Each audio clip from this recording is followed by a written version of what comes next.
அஸ்ஸலாமு அலைக்கும் வரஹ்மத்துல்லாஹி வபரகாத்துஹு. அல்ஹம்துலில்லாஹி நஹ்மதுஹு வ நஸ்தஈனுஹு வ நஸ்தக்ஃபிருஹு வ நஊது பில்லாஹி மின் ஷுரூரி அன்ஃபுஸினா வ மின் ஸய்யிஆத்தி அமாலினா மன் யஹ்திஹில்லாஹு ஃபலா முதில்ல லஹு வ மன் யுضلில்ஹு ஃபலா ஹாதிய லஹு. வ அஷ்ஹது அன் லா இலாஹா இல்லல்லாஹு வஹ்தஹு லா ஷரீக லஹு வ அஷ்ஹது அன்ன முஹம்மதன் அப்துஹு வ ரசூலுஹு அம்மா பஅத். அமல்களும் அபத்தங்களும் என்கிற இந்த தொடர் நிகழ்ச்சியில் தப்லீக் ஜமாத்துடைய அமல்களின் சிறப்புகள் என்ற இந்த தாலீம் தொகுப்பு புத்தகத்தில் எவ்வளவு அபத்தமான செய்திகளை எல்லாம் சொல்லி தவறான கொள்கைகளை, இஸ்லாத்துக்கு எதிரான கொள்கைகளை இஸ்லாத்தின் பெயரால் அந்த தொழுவதற்காக அழைக்கப்பட்ட அப்பாவி மக்களுடைய உள்ளங்களிலே பதிய வைக்கிறார்கள் என்ற ஒரு விழிப்புணர்வுக்காகத்தான் இது நடத்தப்படுகிறது. இந்த நூலில் இருக்கிற இன்னொரு செய்தியை பாருங்கள். இது பக்கம் 579 இருக்கிறது. இதில் என்ன இருக்குதுன்னு கேட்டால், ஷாஹ் அப்துர் ரஹீம் அப்படிங்கிற ஒரு பெரியார் இருந்தாராம். சமகாலத்தில் உள்ளவர் தான் அவர் கூட. அவருடைய சீடர்களில் ஒரு ஆள் தரையில் நடந்து போனார்னு சொன்னால், தரையிலெல்லாம் அல்லாஹ்வுடைய அந்த ஒளி அவருக்கு மட்டும் தெரியுமா, அல்லாஹ்வுடைய ஒளியே அவருக்கு தென்படுமா. அதனால் பல நாட்கள் அவர் சிறுநீரை கழிக்க மாட்டாராம். அல்லாஹ்வுடைய ஒளி தெரியும் போது தரையிலெல்லாம் எங்கே பார்த்தாலும் அல்லாஹ்வுடைய ஒளி அவருக்கு தஜல்லியாத்து தெரியும். அதனால் பல நாட்கள் சிறுநீர் கழிக்கவில்லை. இதெல்லாம் பெரிய பெரிய ஆரிஃபீன்களுக்கு, ஞானிகளுக்கு கிடைக்கக்கூடிய பாக்கியம் அப்படிங்கிற மாதிரி இந்த புத்தகத்தில் ஜக்கரியாங்கிறவர் எழுதியிருக்கார். இப்போ இந்த மாதிரி ஒரு அம்சம் இஸ்லாத்தில் இருக்குதா? மூசா நபி அவர்கள் அல்லாஹ்விடத்தில் கேட்டாங்க, ரப்பி அருணி அன்துர் இலைக்க, இறைவா உன்னை நான் பார்க்க வேண்டும், நீ எனக்கு காட்டு, உன்னைய காட்டு அப்படின்னு கேட்குறாங்க. அல்லாஹ் அதுக்கு என்ன பதில் சொன்னான்டா, லன் தராணி, என்னை நீ பார்க்க முடியாது. நீ என்னோட பேசுகிற, உரையாடக்கூடிய ஒரு சிறப்பு அவருக்கு தான் அல்லாஹ் கொடுத்தான். அல்லாஹ்வோடு நேரடியாக உரையாடிய கலீமுல்லா, அல்லாஹ்வோடு நேரடியாக பேசியவர் என்கிற சிறப்பு அவருக்கு இருந்தாலும் அவருக்கு என்ன ஆசைன்னா, நம்ம அல்லாஹ் பார்த்தா எப்படி இருக்கும் அப்படின்னு ஆசைப்படுறாரு. அதனால் எப்படி நீ இருப்பேன்னு எனக்கு கண்ணுக்கு காட்டுன்னு அவர் கேட்குறாரு. அல்லாஹ் என்ன சொல்லிட்டான்னு சொன்னால், லன் தரானி, ஒருபோதும் என்னை நீ பார்க்க முடியாது அப்படின்னு சொல். அப்புறம் அல்லாஹ் சொல்கிறான், ஒலாக்கின் உந்துர் இலல் ஜபலி, அதோ அந்த மலையை பார், அந்த மலையை ஃபைனிஸ் தகர்ற மக்கானஹு இப்போ சௌப தரானி, அந்த மலை அதே இடத்தில், அதை பார்த்துக்கிட்டே இரு, அந்த மலை அதே இடத்தில் இருக்குமேயானால் நீ என்னையை பார்க்கலாம் அப்படின்னு அல்லாஹ் சொல்கிறான். சொல்லிவிட்டு ஃபலம்மா தஜல்லா ரப்புஹூலில் ஜபலி, அல்லாஹன் தன்னுடைய ஒளியை அந்த மலையின் மீது பாய்ச்சிய பொழுது ஜாலஹு தக்கா, அந்த மலையை தூள் தூளாக ஆக்கிவிட்டான்.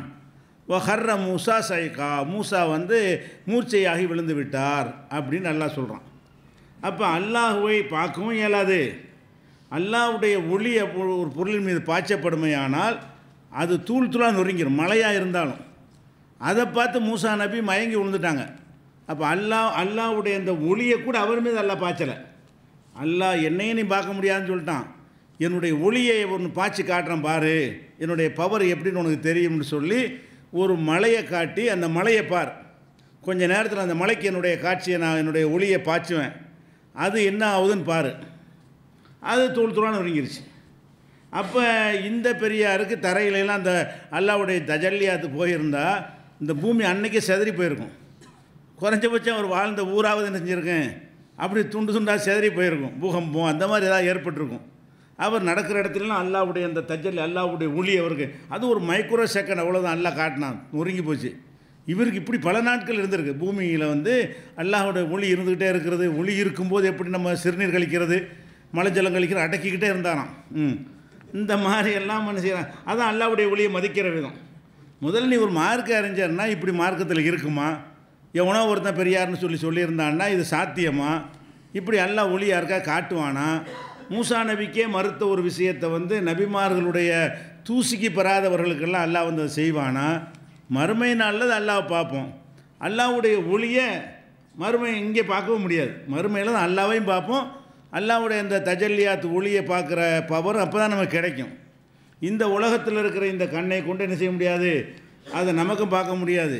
நம்மளை விட்டுருங்க, எந்த பொருள் மீதாவது அல்லாஹ் அடித்தாண்டு வைங்க, ஒரு டார்ச் மாதிரி அவனுடைய வெளிச்சத்தை அதை அடித்தான்னு சொன்னால் அதோடு நெஞ்சினது நொறுங்கி விடும். அப்படி தான் இந்த பூமியில் உள்ள படைப்புகள் படைக்கப்பட்டிருக்குங்கிறத அல்லாஹ் வந்து காட்டி அந்த சம்பவத்தை குர்ஆனில் பதிய வச்சு நமக்கு அழகான நேர்வழியை காட்டியிருக்கான்.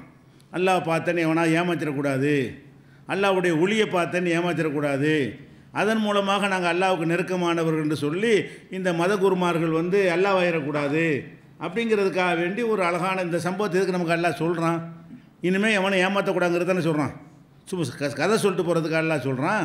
மூசா நபி காலத்தில் உள்ளதை சொல்கிறான்னு சொன்னால் இது மாதிரி பிற்காலத்தில் இந்த இஸ்லாத்தில் அப்படி நுழைச்சிடாதீங்க, என்னையை பற்றின ஒரு இலக்கணத்தை நான் தான் சொல்லித்தரணும் அப்படின்னு அல்லாஹ் சொல்லியிருக்கும் பொழுது இந்த பெரியார் இப்படி வந்து அவருக்கு அல்லாவே காட்சியளித்தான். அல்லாஹ்வுடைய நேரடி அல்லாஹ் பார்க்கல, அல்லாஹ்வுடைய ஒளி எப்படி மலையில் அடித்து அல்லாஹ் காட்டினானோ அந்த மாதிரி இவருக்கு பூமியில் அடித்து அல்லாஹ் காட்டுறான் அப்படின்னு சொல்லி எழுதி வச்சுருக்கிறாங்க. அப்போ இதெல்லாம் பார்க்கும்போது என்ன ஆகும் கேட்குறவருடைய உள்ளத்தில், அப்போ அல்லாஹ்வுடைய ஒளியை பார்க்கலாம், அல்லாஹ் அது மாதிரி காட்சி தருவான் அப்படியெல்லாம் பெரியார்கள் இருந்திருக்கிறாங்க. மூசா நபியை விட ஒரு பெரிய ஆள், நபிமார்களுக்கெல்லாம் இயலாத விஷயங்கள் கூட ஞானிகளுக்கு, ஆரிஃபீன்களுக்கு, மகான்களுக்கு நடக்குங்கிற மாதிரியான ஒரு தோற்றத்தை உண்டாக்குறது தான் இதனுடைய நோக்கம். அப்போ இதை சொல்லிக் கொடுக்குற தப்லீகளை கூப்பிட்டு போகிறாங்க, தொழுகைக்கு வாங்கன்னு அழைக்கிறாங்களே தவிர போய் சொல்லிக் கொடுக்குற விஷயம்லாம் என்ன இருக்குன்னு கேட்டால் இஸ்லாத்தை விட்டு வெளியேற்றுறது, குர்ஆனை விட்டு வெளியேற்றுறது, ஹதீஸை விட்டு வெளியேற்றுறது, கட்டுக்கதைகளையும் புராண இதிகாசங்களை நம்புகிற மாதிரி நம்ப வைக்கிற ஒரு சமுதாயம் ஆக்குறது என்பதை இதிலிருந்து விளக்கிறோம். அதே மாதிரி இன்னொன்று பாருங்கள், இது பக்கம் 578 அபு ஹனீஃபா இமாமுக்கு ஒரு சிறப்பு எழுதுகிறாங்க. அபு ஹனீஃபா இமாம் எப்படிப்பட்டவர்னு சொன்னால், ஒழு செஞ்சால் அதனால் பாவங்கள் கழிதுன்னு ஒரு ஹதீஸ் இருக்குது. ஒருத்தர் ஒழு செய்வாரையானால் அவர் கையினால் செஞ்ச பாவம் அந்த தண்ணி வழியாக அப்படி கரைந்து விடும். ஒரு இலக்கியமாக முகத்தை கழுவும் போது முகத்திலேருந்து அந்த பாவங்கள்லாம் போயிடும்ட்டு ரசூல் ஸல்லல்லாஹு அலைஹி வஸல்லம் சொல்லியிருக்கிறாங்க. ஹதீஸே இருக்குது, ஆதாரப்பூர்வமான ஹதீஸ் இருக்குது. இது என்ன, இதுக்கு அர்த்தம் என்னென்னு கேட்டால் அந்த தண்ணியில் கரைஞ்சிக்கிட்டு அந்த பாவம் இருக்குதுன்னு அர்த்தம் இல்லை. தண்ணியில் கரைகிற பொருள் தான் தண்ணியில் கரையும். பாவங்கிறது மெட்டீரியல் கிடையாது. திருடுறது, பொய் சொல்கிறதுனா ஒரு பாவங்கிறது அதுலேயே இருக்க போகுது. அது எதுக்கு சொல்கிறாங்கன்னு கேட்டால் இந்த ஒழுங்குற செயல் மூலமாக அவன் செஞ்ச பாவத்தை எல்லாம் என்ன செய்கிறான், இலக்கியமாக சொல்லுவோம்ல, அந்த மாதிரி சொன்ன ஒரு ஹதீஸ். இதை என்ன செய்கிறாங்கன்னு கேட்டால் இதுக்கு நேரடி அர்த்தம் கொடுத்து அபு ஹனீஃபா இமாம் என்ன செய்வாங்களாம், ஒரு ஆள் ஒழு செய்கிறான்னு வைங்க, கழுவுறார், கையை கழுவுறாருல, கையை கழுவி இந்த தண்ணி வடிக்குதுல, அந்த தண்ணியை பார்த்துட்டு இது இந்த பாவம் தான் கழுவி வந்துக்கிட்டு இருக்குது அப்படின்னு கண்டுபிடிச்சிருவாராம். அபு ஹனீஃபா இமாமுடைய சிறப்பு என்னென்னு கேட்டால், யாராவது ஒழு செஞ்சாங்கன்னு சொன்னால் இந்த பாரு தண்ணியை பார்த்து அவன் பொய் சொல்லியிருக்கான், அந்த பொய் தான் கலைஞ்சி வருது, இப்போ வந்து விபச்சாரம் பண்ணியிருக்கான், அந்த கழுவி வர்ற தண்ணியை பார்த்தோம்னா இவன் விபச்சாரம் பண்ணியிருக்கான்ட்டு அவர் கண்ணுக்கு தெரிஞ்சிருமா. இப்படியாக அந்த ஒழு செய்கிறவரை பார்த்து விட்டு இவர் ஒழு செய்கிற ஒரு பாவம் தான் அவர் செஞ்சுருப்பான். நான் கேட்குறேன், ஒரு மனிதனுங்கிறவன் எத்தனையோ பாவங்கள் செஞ்சுருப்பான், எல்லாம் மிக்ஸ் ஆகி வந்து அப்படி கண்டுபிடிப்பாருன்னு தெரியல. சரி, ஒரு எப்படி சொல்லி வச்சுருக்காங்கன்னா, அபு ஹனீஃபா இமாம் அவர்களுக்கு அல்லாஹ் கொடுத்த ஒரு கிஃப்ட் என்னன்னு கேட்டால், ஒழு செய்கிறத கவனித்தாரையானால் அவர் அந்த ஒழுவில் பாவங்கள் கரையும் என்று இருக்குது இல்லையா, இன்ன பாவம் தான் இப்போ கரைஞ்சிக்கிட்டு கண்டுபிடிச்சிருவானாம். அது எழுதி விட்டு கதை எழுதுகிறாங்க. எப்படின்னு கேட்டால், ஒரு வாலிபர் ஒழு செஞ்சாராம். ஒழு செஞ்ச உடனே அவர் பெற்றோருக்கு மாறு செய்கிறாருன்னு விளங்கிட்டார். அவர் இந்த தண்ணியை பார்த்தா பெற்றோருக்கு மாறு செய்கிற பாவம் தான் கரைதான். இந்த தண்ணி ஒழு செஞ்சு கழுவுற தண்ணியை பார்த்த உடனே இது பெற்றோருக்கு மாறு செஞ்சுருக்கிறாரு, அதான் தெரியுது இந்த தண்ணியில் அப்படின்னு விளங்கிக்கிட்டு அந்த வாலிபரை கூப்பிட்டு, மகனே நீ வந்து பெற்றோருக்கு நீ மாறு செய்யாத இனிமே. அவர் அசந்து போயிட்டாரான். கரெக்டாக நம்ம அதை தான் செய்கிறோம், அது அந்த தண்ணியை பார்த்து கண்டுபிடிச்சிட்டார அப்படின்னு சொல்லிட்டு, நீ பெற்றோருக்கு மாறு செஞ்சிருந்தா இவர் தௌபா செஞ்சுட்டு இனி நல்லவனாக நடந்துக்க அப்படின்னு அவருக்கு அறிவுரை சொன்னாராம். அதுக்கடுத்து இன்னொருத்தர் நினைஞ்சாராம், ஒழு செஞ்சுக்கிட்டு இருந்தாராம். கூப்பிட்டு, நீ விபச்சாரம் பண்ணாத, அவர் விபச்சாரம் பண்ணுற பாவம் அதை தண்ணியை ஒழு செஞ்ச தண்ணியை பார்த்தாராம், இவர் விபச்சாரம் பண்ணியிருக்கிறாரு, அந்த பாவம் தான் கழுவி அதில் போய்கிட்டு இருக்குது அப்படின்னு கண்டுபிடிச்சிட்டாராம். நீ விபச்சாரம் பண்ணாதுன்னு அறிவுரை சொன்னாராம். பார்த்தா கடைசியில் ஒரு விபச்சாரம் தான் பண்ணியிருக்காராம். அதுதான் கரெக்டாக அவர் கண்டுபிடிச்சிடுறாராம், தண்ணியில் வச்சு கரெக்டாக கண்டுபிடிச்சிடுவாராம். இன்னொருத்தர் அவர் செஞ்சாராம், அவர் மது அருந்திட்டு இந்த கேளிக்கையெல்லாம் ஈடுபடக்கூடியவராம். அந்த தண்ணியை பார்த்துட்டு, நீ மது அருந்தாத, வீண் விளையாட்டு கேளிக்கையெல்லாம் ஈடுபடாதுன்னு சொல்லி சொன்னாராம். இப்படி யார் யார் என்ன பாவம் செஞ்சாலும் சரி அவங்க உழு செய்ய விட்டு கண்டுபிடிச்சிருவாராம். உழு செஞ்சு அந்த தண்ணீர் வெளியே வரும் பொழுது அந்த தண்ணீரில் பாவம் கலந்து வந்து இந்த பாவம் தான் என்று அவர் கண்டுபிடிப்பார். அது சொல்லிட்டு அதுக்கு ஒரு பில்டப்பு. இதெல்லாம் ஞானிகளுக்கு ஒரு சின்ன விஷயம். நமக்கு நம்புவதற்கு அதில் சேர்த்துக்கிறாங்க, அதில் இருக்கிற அந்த புக்கிலேயே நமக்கு நம்புவதற்கு சிரமமாக இருந்தாலும் மெஞ்ஞானிகளுக்கு இதெல்லாம் என்ன செய்யும், கஷ்புடைய அகப்பார்வை, இதுக்கு பேர் கஷ்பம், அகப்பார்வை உடையவர்களுக்கு இதெல்லாம் ஒரு சாதாரண விஷயம், அதெல்லாம் கண்டுபிடித்து விடுவார்கள். இப்படின்ற என்னாச்சுன்னா இப்படி ஒரு கதையை விட்டாங்களா. அதுக்கடுத்து நினைச்சாரான் அபு ஹனீஃபா, என்னடா எல்லாருடைய பாவமும் நமக்கு தெரிய ஆரம்பிக்குது, அடுத்தவங்களுடைய குறையெல்லாம் தெரிகிற அளவுக்கு ஒரு ஆற்றல் நமக்கு இருக்கு, இது நமக்கு வேணாமே, யாரெல்லாம் அதை எனக்கு எடுத்துரு துவா செஞ்சாரான். எவனா கொண்டா டெஸ்ட் பண்ணிடக்கூடாதுல்ல, இப்படி கதையை கட்டி விட்டாங்க, இன்னொருத்தனை கழுவு விட்டு செக் பண்ணி தான் என்ன செய்கிறதுக்கு என்ன செஞ்சாங்க, அடுத்த கதையை விட்டு அவர் வாழும்போது கட்டி விட்டுருக்காங்கன்னு நினைக்கிறேன். அவர் நினைச்ச துவா செஞ்சாரான், யாரெல்லாம் இனிமேல் வந்து இந்த உழு செய்யும் பொழுது என்ன பாவம் கழுவுதுங்கிற எனக்கு தெரியக்கூடாது, தெரிஞ்சால் அவனுடைய குறை எனக்கு தெரியுது, அதை நான் அறிந்து கொள்ள விரும்பவில்லை, என்னிடமிருந்து அதை எடுத்து விடு என்று அவர் அல்லாட்ட மன்றாடினார். அல்லாவும் எடுத்து விட்டான்னு கதையை முடிக்கிறாங்க. இப்போ என்ன பிரச்சனைன்னா, இது இஸ்லாத்தில் உள்ளதா? ஒரு ஒலுசை இப்போ ரசூல்லாட்ட எத்தனை வழக்குகள்லாம் வரும், அவனை ஒலுசையை விட்ட கண்டுபிடிச்சிருக்கலாம் அழகா, எத்தனை ஒருத்தர் என் சொத்தை எடுத்துக்கிட்டான்னு கேஸு வரும். ரசூல்லா என்ன சொல்கிறாங்க, என்னிடத்துல வழக்கு கொண்டு வர்றீங்க, யார் திருடன் யார் உண்மை சொத்துக்கு சொந்தக்காரன்னு எனக்கு தெரியாது, வாதத்தை வச்சு நான் தீர்ப்பளிச்சிருவேன். 2 பேர் வாதம் பண்ணுறீங்க, யார் நல்லா வாதம் பண்ணுறாங்கன்னு பார்த்துட்டு இது உனக்கு உள்ளதான்னு சொல்லிடுவேன், அது பொய்யாக இருக்குனால் மறுமையில் நீ மாட்டிக்கிடுவ. இப்படி தான் ரசூல்லா சொன்னாங்க. இது ஒரு வழி இருந்தால் என்ன செய்வாங்க, 2 பேரும் சொல்லி நீ ஒழு செய், இந்த அபகரிக்கிற பாவம் போய்கிட்டு இருக்கிறது, இந்த ஒழு செய்கிற தண்ணியில் என்ன இருக்குது, நீ அபகரித்திருக்கிறாய், அந்த பாவம் தான் கழுவப்படுது, உனக்கு உள்ளது இல்லை சொத்து, இப்படியே தீர்ப்பளித்தாங்க. இப்படி ஒரு கான்செப்ட் இருந்தால் இதை வச்சு எத்தனை வழக்குகளை அல்லாஹ்வுடைய ரசூல் கண்டுபிடிச்சிருப்பாங்களே. அதெல்லாம் பாவம் அதில் கழுவுறலாம் கண்டுபிடிக்காது. ஆன்மீகமான ஒரு விஷயம், ஒழு செஞ்சாலும் அது பாவங்கள் அழிஞ்சிருங்கிறது ஆன்மீகத்தோடு நிப்பாட்டிக்கிறணுமே தவிர அதனுடைய தாத்பரியம் அல்லாஹ்வுக்கு தெரியும்னு விட்டுற விஷயம் தானே தவிர அதில் இன்னும் தான் கலந்து போகுதுன்னு நான் கண்டுபிடிச்சிருவேன் அப்படின்னு சொல்வது வந்து அப்பட்டமான பொய் என்பதை இதிலிருந்து விளங்கி கொள்ளலாம். இதெல்லாம் இருக்குன்னா ஆட்கள் மேலே ஒரு பில்டப் ஏற்றுறது, நம்மளை விட அவங்க வித்தியாசமான ஆள் காட்டணும். வேறு என்ன விஷயம் அதில், நம்மை விட இந்த பெரியார்கள்லாம் டிஃப்ரெண்ட்டான ஆட்களாக இருப்பாங்க, அல்லாவே பார்ப்பாங்க, பாவங்களே பார்த்துருவாங்க. உங்களுக்கு தண்ணி தான் தெரியும், உளுசி இந்த தண்ணி கழுவி போகிறது அழுக்கு தண்ணியாக தெரியும், அவருக்கு அதில் உள்ள பாவமெல்லாம் தெரியும்னா நீங்களும் அவரும் ஒன்றா, நான் அஜர்த்து மாதிரி நீங்களும் ஒன்றா, இப்படி உங்களுக்கு மதிப்பேற்றுறதுக்காக வேண்டி இப்படி செஞ்சுக்கிற காட்சியை பார்க்குறோம். அதே மாதிரி சாபித்து பன்னானின்னு ஒருத்தர் இருந்தாராம். இது பக்கம் 406, இந்த புக்கில் பக்கம் 406 இருக்குது. அவர் என்ன செய்வார்னு கேட்டால், மக்கள்கிட்ட எல்லாம் சொல்லுவார், சீடரெல்லாம் கூட்டி வச்சுக்கிட்டு, இப்போ நம்ம துவா செய்கிறோம், எந்த துவாவை அல்லாஹ் ஏற்றுக்கிறான் நமக்கு தெரியுமா? நம்ம துவாவை செஞ்சிடறோம், அல்லாஹ் ஏற்றுக்கிறவும் செய்யலாம், ஏற்றுக்கிறாமே இருக்கலாம். ஒழுங்குதா? சரியான கண்டிஷனாக இருந்தால் 3 வகையில் ஏதாவது ஒரு வகையில் ஏற்றுக்குருவான். அந்த துவா சரியான கண்டிஷனாக இல்லைன்னா ஏற்றுக்கிறாம கூட விட்டுருவான். கண்டிப்பாக ஏற்றுக்கிறதுன்னு எப்போன்னா அது கண்டிஷன் கரெக்டாக இருந்தால் தானே, ஹராம்லாம் கலக்காமல் கரெக்டான முறையில் அந்த துவா இருக்குமே ஆனால் அவன் கேட்டதே கொடுப்பான், அல்லது அதை விட சிறந்ததை கொடுப்பான், அல்லது ஒரு துன்பத்தை அதுக்கு பதிலாக அல்லாஹ் நீக்கி வச்சுருவான். கேட்டதை கொடுக்காம இது உனக்கு இப்போ தேவையில்லை, நீ இதை கேட்ட, நான் அதை விட சிறந்ததை தர்றேன், இப்படி அல்லாஹ் தருவான்ட்டு ஹதீஸில் இருக்குது. இப்படி தான் இருக்கே தவிர இப்போ நான் ஒரு துவா செஞ்சேன், இதை அல்லாஹ் ஏற்றுக்கிட்டானா இல்லையா, இதை யாராலையும் கண்டுபிடிக்க முடியாது. வஹி தொடர்புள்ள உள்ள நபிமார்களாக இருந்தால் அல்லாஹ் சொல்லி கொடுத்தால் தெரியும், இல்லாட்டி அதுவும் தெரியாது. எந்த துவாவை அல்லாஹ் ஏற்றுக்கொண்டதாக சொல்லுகிறானோ அதை வந்து அல்லாஹ் ஏற்றுக்கிட்டான்னு விளங்கிக்கலாம். வஹி இருக்கிறதுனால நபிமார்கள் அல்லாத யாரும் நம்ம கேட்ட துவா வந்து அல்லாஹ் ஏற்றுக்கிட்டான்ட்டு கண்டுபிடிக்க இயலுமா? கண்டுபிடிக்க இயலாது. இவர் சொல்கிறார், சாபித்து பன்னானி சொல்கிறாரு, நான் அல்லாஹ்விடத்தில் துவா செய்யும் பொழுது என்னுடைய எந்த துவா ஏற்றுக்கொள்ளப்பட்டுச்சு எந்த துவா ஏற்றுக்கொள்ளப்படலைன்னு அப்போ சொல்லிவிடுவேன். துவா செய்வாரான், செஞ்சுட்டு இது ஏற்றுக்கிட்டாங்களா கன்ஃபார்மாக இது நடந்துடும், இன்னொரு துவா செஞ்சுட்டு இது ஏற்றுக்கிறல அப்படின்னு கண்டுபிடிச்சிருவாராம். எப்படிங்க கண்டுபிடிப்பிய அப்படின்னு கேட்டால் அதுக்கு விளக்கம் சொல்கிறாரு.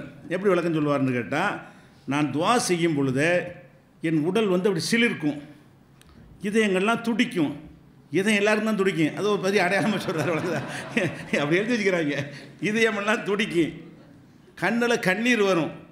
இந்த 3 என் துவாவில் கலந்துட்டாலேயே ஏற்றுக்கிட்டான்னு அர்த்தம். அப்போ அல்லாஹ் ஏற்றுக்கிட்ட துவா செய்யும் பொழுது பார்ப்பாரான், இதயம் துடிக்குது, அவன் உடம்புலாம் சிலிர்க்குது, கண்ணில் கண்ணீர் வருது, இந்த துவா கன்ஃபார்ம் அல்லாஹ் ஏற்றுக்கிட்டான். அப்போ அல்லாஹ் வந்து இவர் கேட்ட எந்த துவாவை ஏற்றுக்கிட்டாங்கிறது அந்த நிமிஷமே அவருக்கு தெரிஞ்சிடும். குழந்தைய கேட்குறோன்னு வைங்களேன், 10 மாதம் கழித்து குழந்தை பிறக்க போகுதுன்னு வைங்க, ஆனால் அவருக்கு அப்போவே தெரிஞ்ச பேர் அல்லாஹ் கன்ஃபார்மாக ஏற்றுக்கிட்டான், நிச்சயமாக பொண்டாட்டி பிள்ளை பெற்றுருவா அப்படின்னு கண்டுபிடிச்சிடுறாரு. அப்போ எந்த துவா ஏற்றுக்கொள்ளப்படுதுன்னு அறிந்து கொள்கிற ஞானத்தை அல்லாஹ் கொடுத்துருக்கானா? இது ஒரு அடையாளமாக யார் சொன்னா? எல்லாம் தான் அழுது தான் கேட்குறாங்க. கேட்குறவர்கள்லாம் அழுது கேட்பாங்க, துடிச்சு தான் கேட்பாங்க. இறையச்சத்தோடு கேட்குற யாராக இருந்தாலும் உடல் சிரிக்கத்தான் கேட்பாங்க. ஏன்னா தானடா கேட்பாங்க. அல்லாட்ட கேட்குறவங்க, அல்லாட்ட கேட்குறவங்க அந்த மாதிரி தன்மையெல்லாம் கேட்பாங்க. அப்படி கேட்குற துவாவில் தான் நல்லா சிலதை ஏற்றுக்கிறான், சிலதை ஏற்றுக்கிறல. இப்ராஹிம் நபி துவாவை கூட அல்லாஹ் ஏற்றுக்கிறாமல் விட்டுருக்கிறான். ரசூலுல்லாவுடைய துவாவை கூட சில நேரத்தில் ஏற்றுக்கிறாமல் விட்டுடுறான். அப்போ அல்லாஹ் நாடினால் ஏற்றுக்கொள்வான், நாடினால் ஏற்றுக்கொள்ளாமல் விடுவான். எதை ஏற்றுக்கொண்டான் எதை ஏற்றுக்கொள்ள யாருக்கும் தெரியாது. அல்லாஹ்வா அறிவித்து கொடுத்தாலே தவிர அது நபிமார்களுக்கு தெரியும். நபிமார்களுக்கு எல்லாம் தெரியாது. எந்த துவாவை அல்லாஹ் ஏற்றுக்கிட்டதா சொல்லிட்டானோ அது தெரியும். சொல்லாமல் வச்சுருந்தோம்னா நான் கேட்டிருக்கிறேன், அல்லாஹ் என்ன செய்வான்னு எனக்கு தெரியாது, இப்படி தான் நபிமார்களும் பேசணும்னு இருக்கிறது. இங்கே என்ன செய்கிறாங்கன்னா, இந்த மாதிரி இந்த 3 அடையாளத்தை வைத்து நான் கேட்கும் பொழுதே கண்ணில் தண்ணி வந்து விட்டது என்று சொன்னால், இதயம் துடிச்சது என்று சொன்னால், உடல் சிலிர்த்தது என்று சொன்னால், இதை உடனே ஏற்றுக்கொள்ளப்பட்டான், அல்லாஹ் ஏற்றுக்கிட்டான்ங்கிற என்னை காட்டிடுறான் அப்படின்னு சொன்னால், இது என்ன இது ஒரு மடமையா அல்ல ஆணவமா? இது அல்லாஹ் எதை ஏற்றுக்கிட்டாங்கிறது நான் அறிஞ்சிக்கிறேன்னா அது வந்து தன்னுடைய கல்வியுடைய அகந்தையா? இது அல்லாஹ்வுடைய தன்மை எனக்கு இருக்குன்னு சொல்கிறாரா? மறைவான விஷயங்களை எதுன்னு கண்டுபிடிக்க ஆக கடைசியில் ஒரு மனுஷனை தூக்கி வைக்கிற மேட்ரு என்ன இது? வரும் இந்த மாதிரி கதைகளை கேட்டுக்கிட்டே இருந்தால் பெரியார்கள்னு ஒரு குரூப் இருக்கிறாங்க. அவங்க நம்மளுக்கு அப்பாற்பட்டவர்கள், நம்மள்ட்ட இருக்கிற மாதிரியான சக்தியை விட கூடுதல் பவர் அவங்களுக்கு, மனிதனுக்கு இல்லாத பவர் வந்து அவங்களுக்கு இருக்குதுங்கிற ஒரு எண்ணத்தை உண்டாக்குறத என்ன இதில் என்ன லாபம் இந்த கதையினால்? இது வஹியா? இதையெல்லாம் இந்த புஸ்தகத்தை எழுதுறதுனால என்ன நன்மை? என்ன ஒரு நன்மையும் கிடையாது. அல்லாஹ் சொன்னால் ரசூல் சொன்னாங்கன்னா அதை ஃபாலோ பண்ணுறது இருக்கிறோம், பின்பற்ற வேண்டி இருக்கிறது. அவர் அதை செஞ்சார், இவர் இதை செஞ்சார், நமக்கு என்ன அதனால்? அப்போ அவர்கள் மீது ஒரு இமேஜை உண்டாக்குறது தான். இமேஜை உண்டாக்குனா அதன்படி எல்லா அஜர்த்துமார்களும் இருப்பாங்கங்கிற அப்படி தன்னால் உண்டாகி போயிடும். அஜர்ஜி அப்படி வந்துடுவார், இந்த ஷேக் அது மாதிரி இருப்பார், இப்படின்னு படிப்படியாக அந்த மக்கள் உள்ளங்களில் என்ன செய்யும், மனிதர்களை பற்றி ஒரு கூடுதலான ஒரு இமேஜ் உண்டாயிரும். தப்லீக்கில் போகிற அப்பாவி மக்கள்கிட்ட அது இருக்க தான் செய்யுது. அது தப்லீக்குள்ளே பெரிய பெரிய அஜர்ஜிகளாக இருந்தாங்கன்னா அவ்வளோ பெரிய ஒரு இடத்துல வச்சுருப்பாங்க. எந்த அளவுக்குன்னா தப்லீக் ஜித்திமாவில் பயான் கேட்க வாங்கன்னு கூப்பிட்டா பரவாயில்லை, அது சரியாக தவிர அது ஒரு விஷயம். இப்போ கரெக்டான பயானாக இருந்தால் கூட பயான் கேட்க வாங்கன்னு தான் கூப்பிடணும். எப்படி கூப்பிடுவாங்க? ஹசர்ஜி துவாவுக்கு வாங்க, பயானுக்கு போக மாட்டான். 3 நாள் ஜித்மாவுக்கு, 3ஆவது நாள் அசருக்கு பிறகு அவர் துவா செய்வார். ஹசரஜி அவர்களுடைய துவாவுக்காக வாங்கன்னு அழைப்பாங்க. அதுக்குண்டு ஒரு கூட்டம் போவானுவோம். அப்படின்னு அவர் கேட்டால் எல்லாம் ஏற்றுக்குருவானா? ஹசரஜிங்கிறவர் கேட்டால் கன்ஃபார்ம் ஏற்றுக்குறேன். கன்ஃபார்மாக துவாவுக்குண்டு தேடியா நீங்கள் போகிறீங்க? நீங்கள் கேட்டால் எல்லாம் ஏற்றுக்குருவானே? உங்கள் துவா அவர் துவா ஏற்றுக்கொள்ளாமல் உங்கள் துவாவை எல்லாம் ஏற்றுக்கிறதுக்கு வாய்ப்பு இருக்குதே. அப்போ யாருடைய துவாவை ஏற்றுக்கொள்வது என்பதற்கு இப்படியெல்லாம் அல்லாஹ் சிறப்பு கொடுத்துருக்குறானா? ஆனால் அவங்க ஏன் நம்புகிறாங்கன்னு இந்த கதைகள் தான். இப்படியான மகான்கள்லாம் இருக்கிறாங்க. அவங்களாம் நம்மள டிஃப்ரெண்ட்டான ஆளுக்க அப்படின்னு நம்ப வைத்த பிறகு தான் ஹசரஜியுடைய துவாவுக்குண்ட மக்கள் அழைக்கிறாங்க. அதுக்கே கூட்டங்கள்லாம் என்ன செய்கிறது, இஜ்திமாவில் அதிக கூட்டம் அந்த அந்த செக்ஷனுக்கு தான் அதிகமாக போவாங்க. மற்றதெல்லாம் விட இது ஜாஸ்தியாக போவார்கள். அது பார்க்குறோம். அதே மாதிரி வந்து இப்போ ரமலான் மாதத்தில் லைலத்துல் கத்ர்னு ஒரு இரவு இருக்குது. அது வந்து 1000 மாதத்தை விட சிறந்ததுங்கிறது அல்லாவே சொல்கிறான் குர்ஆனில். வந்து லைலத்துல் கத்ரி ஹைரும் மின் அல்ஃபி ஷஹர், 1000 மாதத்தை விட அது சிறந்தது. அது எங்கே இருக்குது? லைலத்துல் கத்ரில் குர்ஆனை இறக்கிட்டோங்கிறான். குர்ஆன் இறக்கின மாதம் எதுன்னு வேறு வசனத்தில் எல்லாம் சொல்கிறான். ஷஹ்ரு ரமலான் அல்லது உன்சில பிஹில் குர்ஆன், ரமலானில் தான் குர்ஆனை இறக்கணுங்கிறான்லாம். அப்போ குர்ஆனை லைலத்துல் கத்ரில் இறக்குறோம்னு டேட்டு சொல்கிறான், ரமலான் மாதத்தில் இறக்கணும்னு மாதத்தை சொல்கிறான். அப்போ ரெண்டையும் சேர்த்தோம்னா ரமலானில் தான் லைலத்துல் கத்ர் இருக்குது. மாதத்தை சொல்லும்போது ரமலான்கிறான், தேதியை சொல்லும்போது லைலத்துல் கத்ரு, கத்ருடைய இரவில் அப்படின்னு எல்லாம் சொல்கிறான். அப்போ அந்த கத்ருடைய இரவு என்பது லைலத்துல் கத்ர் என்பது எங்கே இருக்கிறது? ரமலானில் தான். என்ன ரமலானில் குர்ஆனை இறக்கணுங்கிறான், லைலத்துல் கத்ரில் இறக்கணுங்கிறான். குர்ஆனை இறக்குனதையே ரெண்டுலேயும் அதே வாசகம் தான். குர்ஆனை இறக்கணும் ரமலானில், குர்ஆனை இறக்கணும் லைலத்துல் கத்ரில். அப்போ ரமலான் மாதத்தில் லைலத்துல் கத்ர் இருக்கிறது.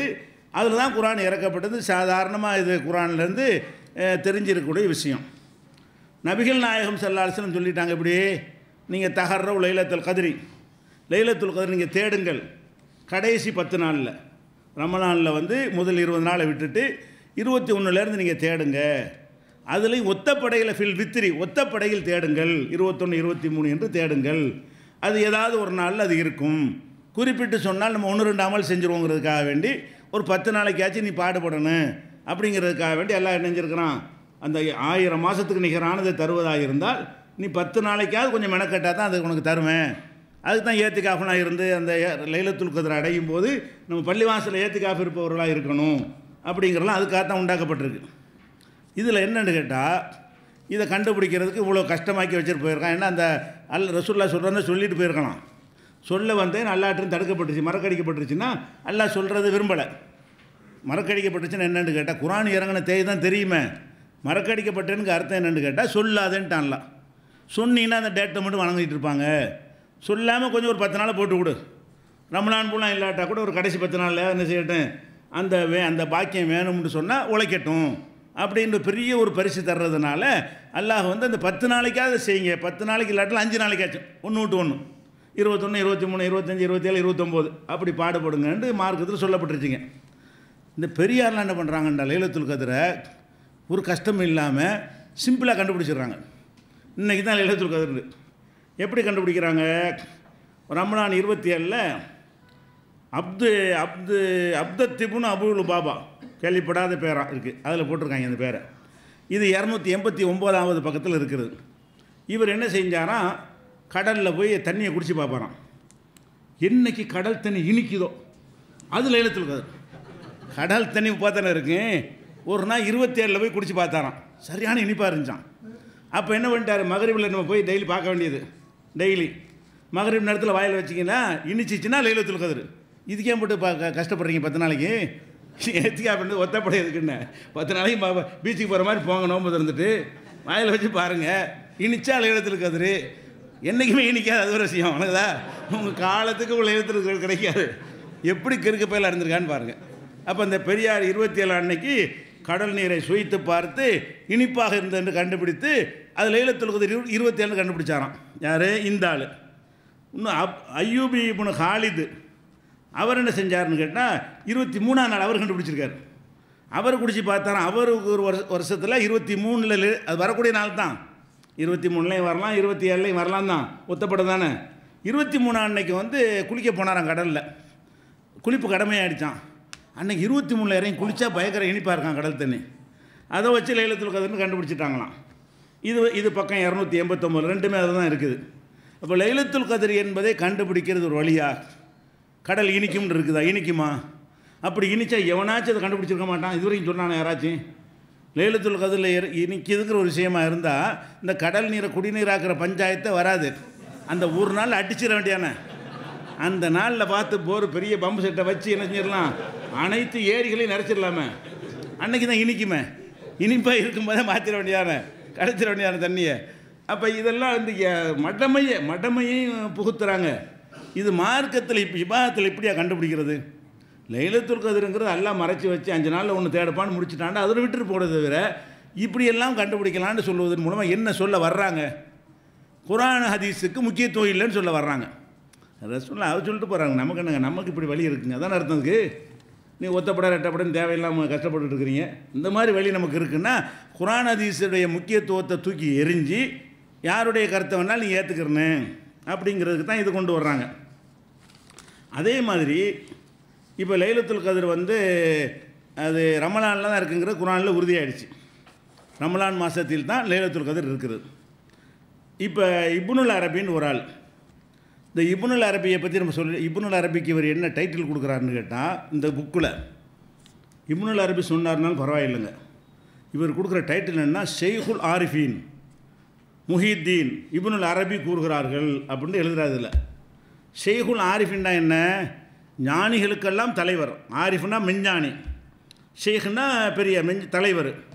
ஷெய்குல் ஆரிஃபின் என்றால் ஞானிகளுக்கெல்லாம் தலைவராக இருந்த இப்னு அரபி அவர்கள், முஹித்தீன் இப்னு அரபி அவர்கள் சொல்லுகிறார்கள் என்று ஒரு விஷயத்தை, லைலத்துல் கத்ர் சம்பந்தமான ஒரு விஷயத்தை சொல்கிறார். அதுக்கு முன்னாடி நம்ம பார்க்க வேண்டிய என்னென்னு கேட்டால், இந்த இப்னுல் அரபிங்கிற ஆள் யார்? இந்த இப்னுல் அரபின்னு இவர் யாரை ஷெய்குல் ஆரிஃபின்கிறாரோ அந்த ஆள் யாருன்னு கேட்டால், நானே அல்லான்னு சொன்னாலும். இந்த இப்னுல் அரபி என்கிற ஆள் வந்து ஷைத்தானாக இந்த சமூகத்தில் அதிகமான ஒரு கெட்ட கொள்கையை பரப்புனதில் முதலிடம் கொடுக்குறாங்க. யார் கொடுக்கணும்? இந்த இப்னு அரபிங்கிற அந்த ஜமாலி விவாதத்தில் கூட நம்ம எடுத்து காட்டியிருப்போம். ரஷாதி விவாதத்திலையும் அதை எடுத்து சொல்லுவோம். இப்னுல் அரபியை பற்றி ஆமாம் ஒத்துக்குருவாங்க, தப்பு தான் அது, அவர் அப்படி தான் சொல்லியிருக்கிறாரு. ஃபிரௌன முஸ்லீம்ங்கிறாரு, மூசாவை காஃபிருங்கிறாங்க. இந்த இப்னுல் அரபிங்கிறவன் ஃபிரௌன் நான் தான் இல்லான்னு சொன்னான், அதுதான் கரெக்டான ஈமான். மூசா வந்து காஃபிரு, ஃபிரௌனு முஸ்லீம்னு எழுதி வச்சுக்கிறான் அந்த அவனுடைய புஸ்தகத்தில். அதே மாதிரி யாபுதுனி வாபுதுஹு, அல்லாஹ் என்னைய வணங்குறான், நான் வந்து அல்லாஹ் வணங்குறேன், நாங்கள் ரெண்டு பேரும் ஒன்று தான், இப்படியெல்லாம் எழுதின பச்சையாக குஃப்ரை மொழிந்த ஒருத்தன் யார்? இப்னுல் அரபி. இஸ்லாத்தில் ஒரு ஷைத்தானை எப்படி இன் போட்டு பேசுகிறோமோ அது மாதிரி ஒரு கடந்த காலத்தில் ஒருத்தனை பேசுகிறான், இவனை பேசலாம். வேறு யாருக்கும் நம்ம பேச அவர் இவர்னு சொன்னால் கூட இவனுக்கு சொல்ல வரமாட்டேங்குது. முந்தின காலத்தில் எவ்வளோ பெரிய நான் தான் அல்லாண்டு ஒருத்தன் சொன்னால் ஃபிரௌன் அப்படி சொன்னால் மட்டும் கோவப்படுறீங்க நீங்கள். அதே ஒருத்தன் இஸ்லாத்தின் பெயரால் சொல்கிறான்னா எவ்வளோ பெரிய கெட்டவனாக இருப்பான். இவனுடைய கருத்தையெல்லாம் டெக்ஸ்ட்டை ஆதாரமாக காட்டுற அளவுக்கு, அதுவும் என்ன டைட்டிலோட ஷேகுல் ஆரிஃபின்னு சொல்கிறார்கள். இது மெஞ்ஞானமாக? இது நான் தான் அல்லாண்டு ஒருத்தன் சொல்லுவது வந்து ஆரிஃப் மெஞ்ஞானமும். அந்த மெஞ்ஞானிகள் தலைவரி வரான். அப்போ இவனையெல்லாம் ஷேகுல் ஆரிஃபின் என்று சொல்லி ஒரு கருத்தை இந்த புக்கில் விதைப்பார்களே, ஆனால் அதை படிக்கிற அப்பாவி தப்லீக்கில் போகிறாங்களே, மார்க்கத்துக்காகத்தான் விளங்காமல் போகிறாங்க. அவங்க நல்லதுங்கிறது தான் போகிறாங்க. தப்லீக்கில் உள்ள மக்களை பொறுத்த வரைக்கும் அவங்களுக்கு கெட்ட நோக்கம்லாம் கிடையாது. சொந்த காசு செலவழிச்சிட்டு போகிறாங்க. இந்த அஜர்த்தும் அவர்களுக்கு இருக்கிற மாதிரி சம்பாதிக்கணுங்கிறதுக்கு போகலை. அவங்க காசெல்லாம் பிரயாணம் பண்ணி போகிறாங்க, அவங்க காசு தான் செலவழிச்சிட்டு போகிறாங்க, தியாகம் பண்ணி தான் போகிறாங்க. எதனால் போகிறாங்க? ஏதோ ஆன்மீகத்தில் நம்மளை கொஞ்சம் மேம்பட்ட நிலைக்கு கொண்டு வர்ற வழி மாதிரி தெரியுது அப்படின்னு போகிறாங்க. அவங்க உள்ளத்தில் இப்னுல் அரபி ரஹமத்துல்லாஹி அலைஹின்லாம் கருத்தை பரப்புனீங்கன்னா நாளைக்கு அந்த இப்னுல் அரபியுடைய எந்த ஒரு விஷயத்தை கேட்டாலும் அது சரி நினைப்பான்ல. இவன் ஒரு ஷேகுல் ஆரிஃபினாக இருக்கார்ல, அப்படிங்கிற அளவுக்கு அவருக்கு ஷேகுல் ஆரி இதை வந்து முர்த்தத்து என்றே நிறைய உலமாக்களை வரப்பு பத்தா கொடுத்துருக்குறாங்க. இவன் முஸ்லீம் கிடையாதுன்னு. அப்படிப்பட்ட ஒருத்தன் தெரிஞ்சுக்கிட்டே இவர் என்ன செய்கிறாரு? ஷேகுல் ஆரிஃபின்னு பட்டம் கொடுத்து இப்னுல் அரபியை வந்து அவர் சொன்ன விஷயத்தை காட்டுறாரு. என்ன சொல்கிறாருன்னா, லைலத்துல் கத்ர் என்பது ரமலானில் தான் வரும்லாம் கிடையாது. அவர் சொன்னாராம். யார்? ரமலானி சிறப்புன்னு ஒரு பாகம் இருக்குது, அதில் 287 பக்கத்தில் இது இருக்குது. இந்த புக்கில் 287 பக்கம். அதில் என்ன இருக்குன்னா, ஆண்டு முழுசு எப்போ வேண்டாலும் வரும். ரமலானில் வரும், ரபியுல் ஆஹிரில் வரும், அது எப்போ வேண்டாலும் இருக்கலாம். ஆண்டு முழுவதும் ஏதாவது ஒரு நாளில் வந்துக்கிட்டு இருக்கும். குறிப்பிட்ட ஒரு மாதத்தில் தான் என்பது கிடையாது. அந்த குறிப்பிட்ட 23 23 ஹதீஸில் இருக்குது, அதுவும் கிடையாது. அல்லாஹ் சொல்கிறான் ரமலானில் இறக்கணுண்டு, ரமலானில் லைலத்துல் கத்ர் இருக்குங்கிறான், அது இல்லைங்கிறார். அப்பட்டும் அல்லாஹ்வுக்கு எதிராக பேசுகிறார். ரசூலுல்லாஹ் சொல்கிறாங்க ஒத்தப்படையில் தேடுங்கண்டு. அந்த ரமலான்லையும் எதுன்னு கேட்டால் கடைசி 10 வரக்கூடிய ஒற்றை நாட்களில் தான் இருக்கிறது அப்படின்னு வர ஹதீஸ் இருக்கிறது. இதையெல்லாம் எதிர்த்து இந்த ஆள் எப்படி பேசுகிறாருன்னா, அது ரமலானில் மட்டும் இல்லை ஆண்டு முழுசும் இருக்கிறது. அதுக்கு என்ன ஆதாரம்னு கேட்டால், நானே வந்து ஷாபான் மாதத்தில் 2 தடவை பார்த்துருக்கேன் லைலத்துல் கத்ரை. பார்த்தானா? ரமலானில் இருக்கிற லைலத்துல் கத்ரை இவன் எங்கே பார்த்தானா? ஷாபான் மாதத்தில் பார்த்தானா. ஒரு தடவை பிறை 15, ஒரு வருஷம் பிறை 15 வந்துச்சான், இன்னொரு வருஷம் பிறை 19 வந்துச்சான். ஷாபான் மாதம் பிறை 15 அன்னைக்கு பார்த்தானா இவனுக்கு லைலத்துல் கத்ர் தெரிஞ்சான். அதே ஷாபான் மாதத்தில் இன்னொரு வருஷத்தில் பார்த்தா 19 வந்துச்சான். இப்போ நானே ஷாபான் மாதத்தில் 2 தடவை பார்த்துருக்குறேன். அப்போ எந்த மாதம் வேண்டாலும் வரலாம். ரபியுல் அவ்வலில் வரலாம், ரபியுல் ஆஹிரில் வரலாம், முஹர்ரமில் வரலாம், துல்ஹஜ்ஜில் வரலாம், சஃபரில் கூட வரலாம், எந்த மாதத்தில் வேணாலும் வரலாமே. அது ரமலானில் லைலத்துல் கத்ர் உங்களுக்கு யார் சொன்னா என்று இந்த பெரியார் சொன்னார்னு எழுதி வச்சிருக்காரு. முதல்ல இவனுடைய எந்த நல்ல கருத்தையும் கூட எடுத்துக்கொள்ளக்கூட, அவ்வளோ கெட்டவன். அப்படி வச்சுக்கிடுவோம். இந்த கருத்து நல்லதா? இந்த கருத்தையாச்சும் அவன் ஆளையாவது பார்க்கணும். சரி, ஆளை விட்டுருவோம். இவன் சொன்ன இந்த கருத்து சரியா? இது குரானுக்கு நேரடியாக மோதக்கூடிய ஒரு கருத்து இல்லையா? காலமெல்லாம் பார்க்கலாம்னு சொன்னால் அப்போ அல்லாஹ் போய் சொல்கிறான்ல ஆகுது. அல்லாஹ் வந்து ரமலானில் தான் குரானை இறக்கணுங்கிறான், லைலத்துல் கத்ரில் இறக்கணுங்கிறான்.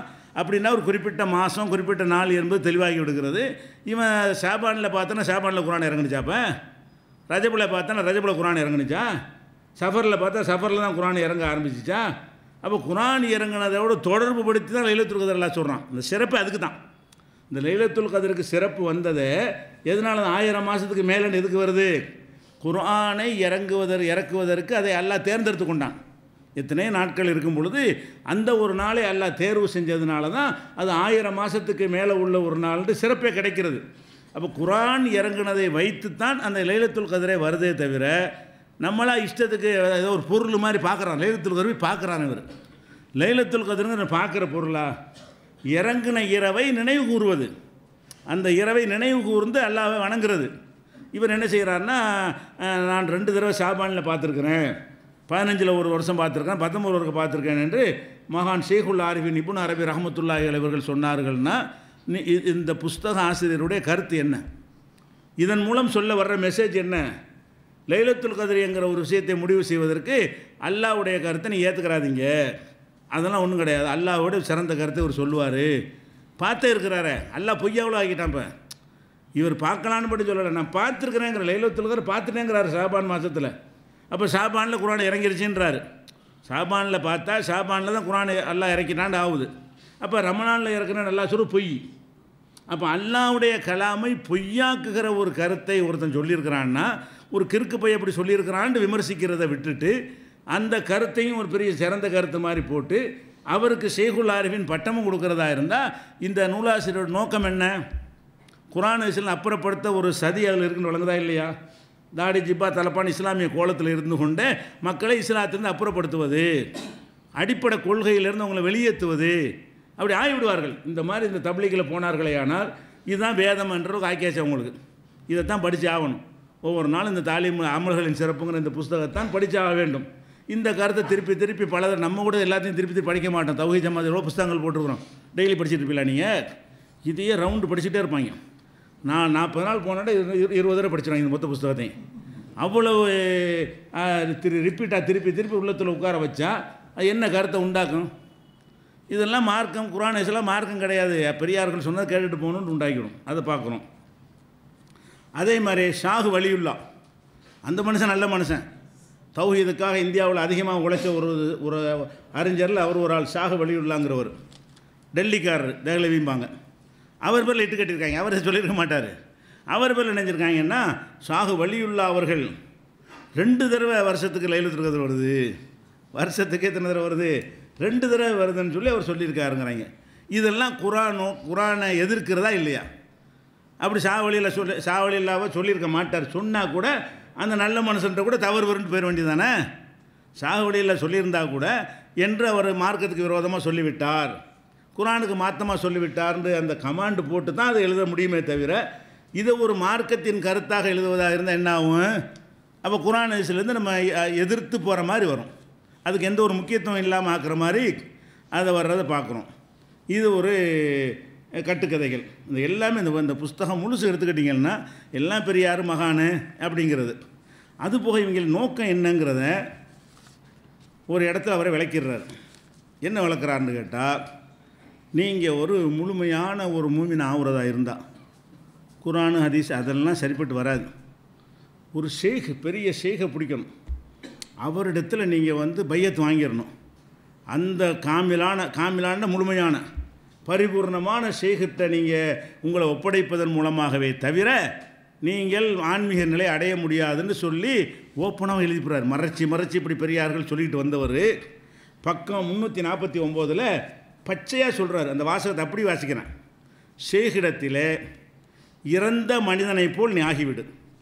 ஒரு ஷேக்கை பிடிக்கணுமா, ஒரு பெரியார்கிட்ட போய் நீங்கள் தாங்க என்னை பக்குவப்படுத்தணும், குர்ஆன் ஹதீஸ்லாம் கேட்க வேண்டியதில்லையா, அவர்கிட்ட போயிடணுமா, நீங்கள் தான் என்னை நீங்கள் பக்குவப்படுத்தணும்னு அவர்கிட்ட என்ன செய்யணும், போய் எந்த மாதிரி ஆயிடணும்னு கேட்டால் இறந்த மனிதனை போல் ஆகிவிடும். இறந்த மனிதன் என்ன அர்த்தம்? இறந்தவன் ஒரு ஜனாசா இருக்குன்னு குளிப்பாட்டிங்கன்னு வைங்களேன், அது ஏதாவது உங்கள்கிட்ட பேசுமா? இப்படி பட்டா முதுகு குளிப்பாட்டுவீங்க, அப்புறம் நெஞ்சை குளிப்பாட்டுவீங்க, அது ஏதாவது இந்த அழுக்கு ஜாஸ்தியாக இருக்குது கொஞ்சம் தண்ணி ஊற்றுக்குன்னு ஏதாவது சொல்லுமா?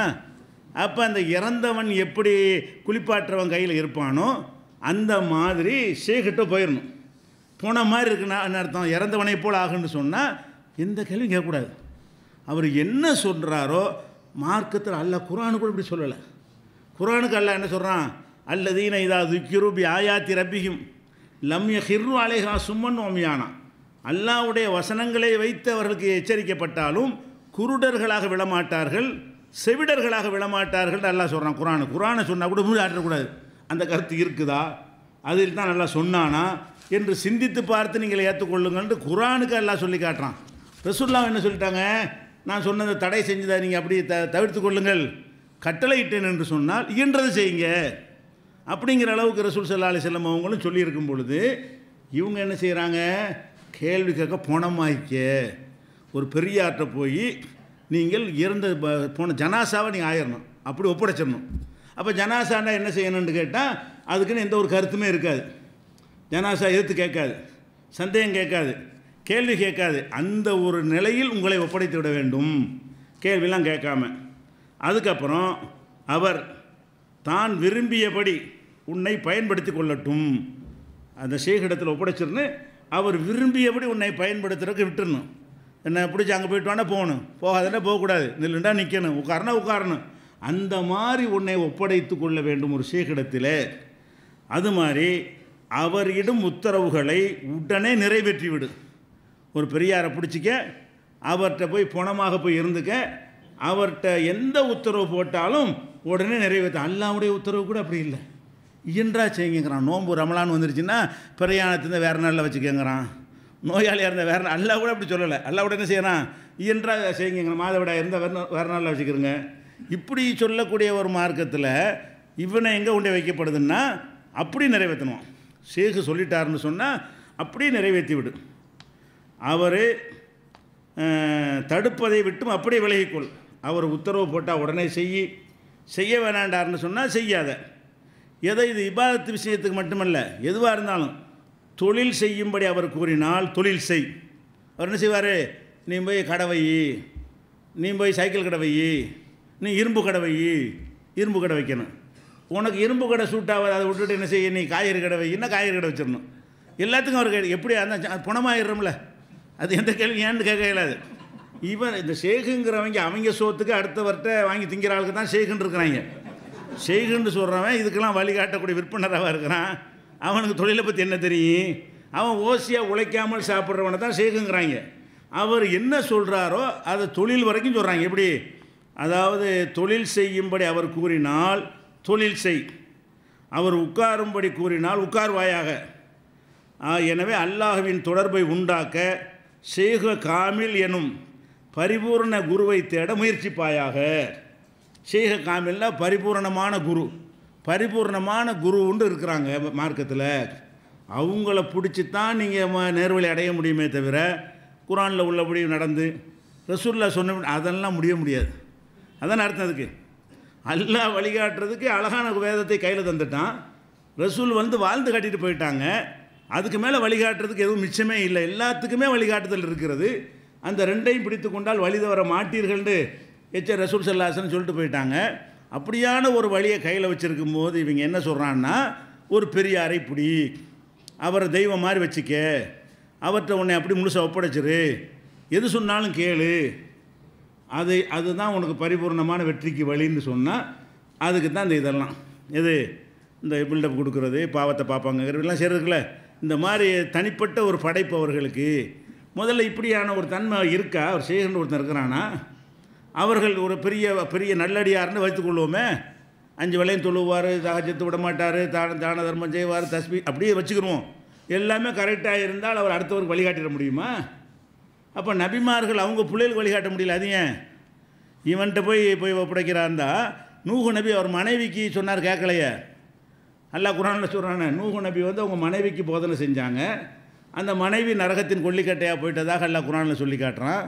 லூத்து நபி அவருடைய மனைவிக்கு அல்லாஹ் அப்படி சொல்லி காட்டினான், லரபல்லாஹு மஸனல் இல்லதீன கஃபரு இம்ராத்த நூஹின் மம்ராத்த லூத்.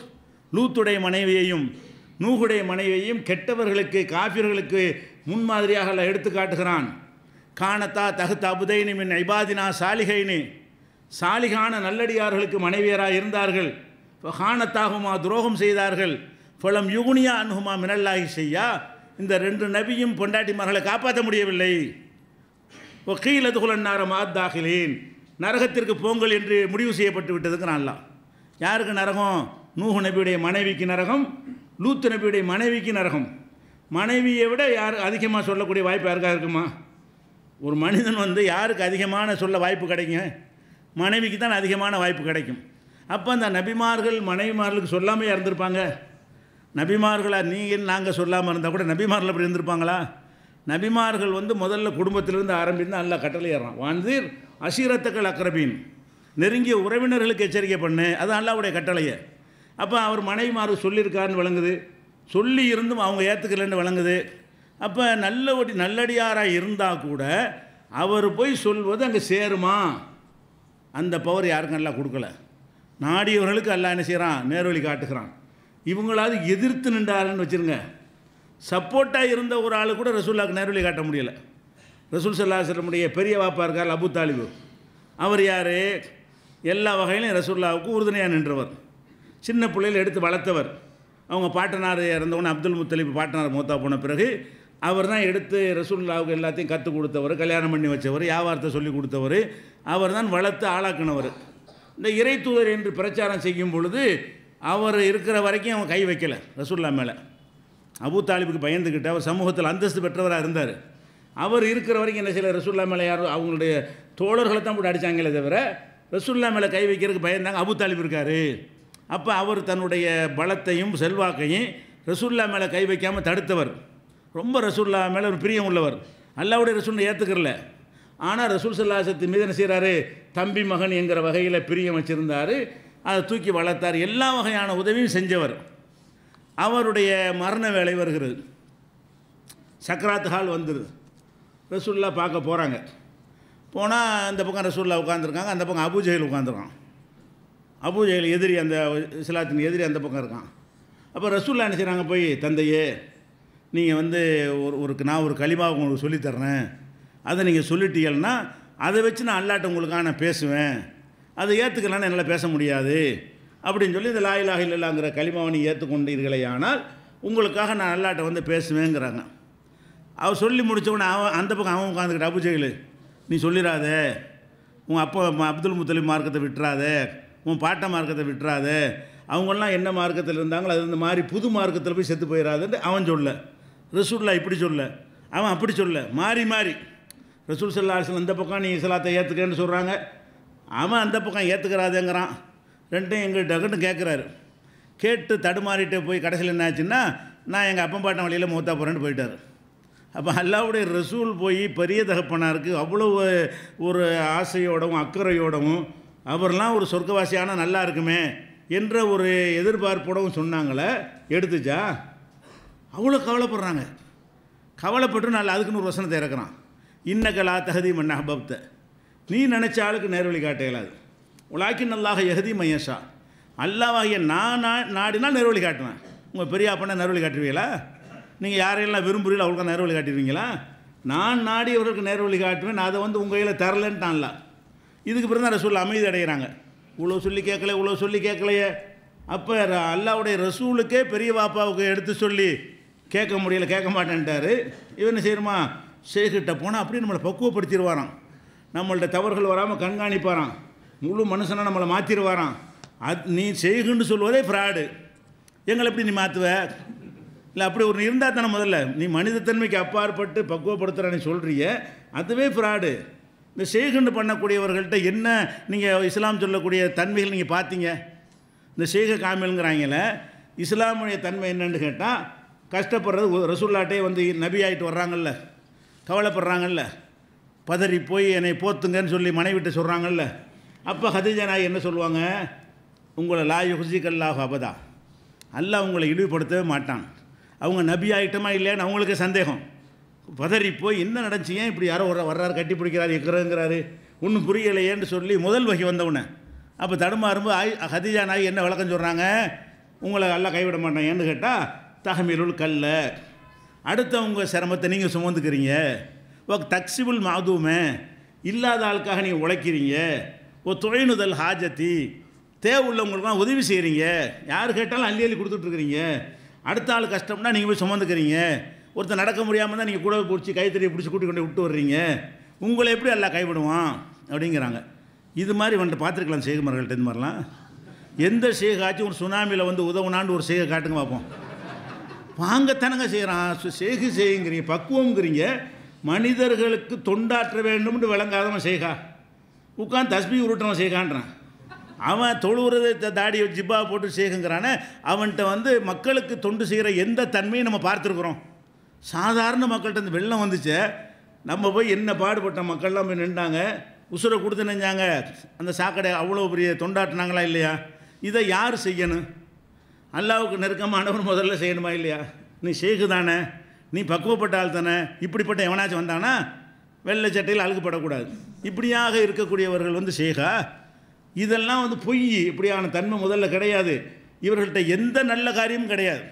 எப்படி இந்த பாதிரிமார்கள்லாம் ஒயிட்டாக இருக்கிறது இருந்து கொண்டு அவங்க பணம் சம்பாதிப்பார்களோ அதுக்கும் இவர்களுக்கு எந்த விதமான வித்தியாசமும் கிடையாது. ஒரு நல்ல மனிதன் என்று சொன்னால், ஆன்மீகத்தில் நல்ல மனிதன் என்று சொன்னால் மனிதர்களுக்கு தொண்டாற்றணும், அல்லாவுக்கு வணக்கம் செய்யணும், அடுத்தவங்க கவலையை போக்கணும், கஷ்டத்தில் பங்கெடுக்கணும், சிரமங்கள் வரும்போது நிற்கணும். இது மாதிரியெல்லாம் செஞ்ச ஒரு எந்த மதத்துலையும் நீங்கள் மத குருமார்களை பார்க்க இயலாது. மத குருமார்கள் ஏமாத்துறாங்களை அவங்க பார்த்தீங்கன்னு சொன்னால் பார்க்க இயலாது. அது அந்த மதத்துக்கு பிரச்சனை இல்லை. இஸ்லாத்தினுடைய மத குருமார் அப்படி தானே இருக்கணும். ரசூல்லா செஞ்ச அவ்வளோமே என்னவாக இருந்துச்சு? ரசூல் ஸல்லல்லாஹு வெறுமனே இமாமத் செஞ்சு போயிட்டாங்களா? பள்ளிவாசல் தொழுகை நடத்தி தஸ்பீஹ் பண்ணிட்டு போயிட்டாங்களா? மக்களை காப்பாற்ற வந்தால் போர்க்களத்துக்கு போய் ஆயுதம் தைக்கி அவங்களே போர் செஞ்சாங்களா இல்லையா? கலப்படம் செஞ்சால் போய் கண்டுபிடிச்சாங்களா இல்லையா? ஜக்காத்தை வாரி வாரி வழங்கினாங்களா இல்லையா? கஷ்டம்னு வந்துட்டால் ஒட்டகமாக எடுத்துகிட்டு போ, ஆடாக எடுத்துகிட்டு போ அப்படின்னு சொல்லி இந்த முகமது வந்து வறுமையை பயப்படாமல் அள்ளி அள்ளி கொடுக்குறார். அஸ்லீம் எல்லாம் இஸ்லாத்துக்கு போங்கப்பான்னு சொன்னாங்க. வர்றவனுக்கெல்லாம் அள்ளி அள்ளி கொடுத்தாரு. அப்போ இதெல்லாம் வந்து மக்களுடைய கஷ்டத்துக்காக வேண்டி தான் அழுது அல்லாஹ் இப்படி சொல்லி காட்டல, அல்லக்க பாகியும் நப்சக்க, உன்னை நீயே அழித்து கொள்ள பார்க்குறீன்னு சொல்கிற அளவுக்கு சமுதாயத்தை பற்றி கவலை. இதுதான் ஆன்மீகம். சமுதாயத்தை பற்றி கவலை இல்லாத ஒருத்தன் வெறுமனே ஜுப்பாவையும் தலைப்பாயம் போட்டுக்கிட்டு நாங்கள் உச்ச நிலையில் வந்து விட்டோம்னு சொன்னால் எப்படின்னா, அவனுடைய வெளியில் தான் பேசுவான், பெரியார்கள் 10 நாளைக்கு சாப்பிடல 20 நாளைக்கு சாப்பிடலன்ட்டு. இவங்க எல்லாருமே பணக்காரன் வீட்டில் சாப்பிடுவாங்க. அடுத்து ஷேகுமார்கள்னு சொல்லி சொல்கிற கதையில் இருக்குமே தவிர இவர்கள் சாப்பிட்ற இடமெல்லாம் ஏழை குடிசையில் சாப்பிட்டு பார்த்துருக்கோமா யாரையாச்சும்? இது எல்லாமே ஃப்ராடு. நாங்கள் அந்த நாங்கள்லாம் நேராக தப்லீகில் போய் இவருடைய குரு இவரெல்லாம் பார்த்துட்டு வந்திருக்கிறோம். சஹாரம்பூருக்கு போயிருக்கிறோம். இந்த புஸ்தகம் எழுதினார இவரெல்லாம் ஒரு பெரிய ஷேகுன்னு நினைத்து நாங்கள் போயிருக்கிறோம். பிரிண்டடு நாங்கள் முறிது வாங்க போனவர்கிட்ட, யார்கிட்ட இந்த புஸ்தகம் எழுதினவர் இருக்கார்ல, சக்கரையா போனாங்கிறாங்கல்ல. அப்போ 7 சில்ல 280 நாள் தப்லீகில் போய் முறிது வாங்க போகணும். அந்த கதையை நாளைக்கு சொல்கிறேன் இன்ஷா அல்லாஹ். இதே முதல்ல